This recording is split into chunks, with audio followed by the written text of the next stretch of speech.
Sevi Cecilia yang akan lakukan serve untuk Pagaruyung. Free ball, kesempatan bagi Pagaruyung. Berhasil ditahan.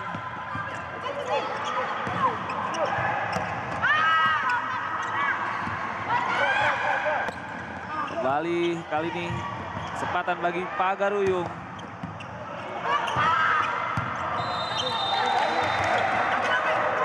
Rally panjang terjadi. Ya, touch out. Ini yang juga harus lebih sering dilakukan oleh Pagaruyung ya. Tidak bisa terus-menerus mengincar baseline. Karena kalau kita lihat defense dari Yuso kali ini rotasi yang ada di belakangnya sedang bagus ya. Receive-nya harus lebih banyak juga mengincar touch out ataupun block touch.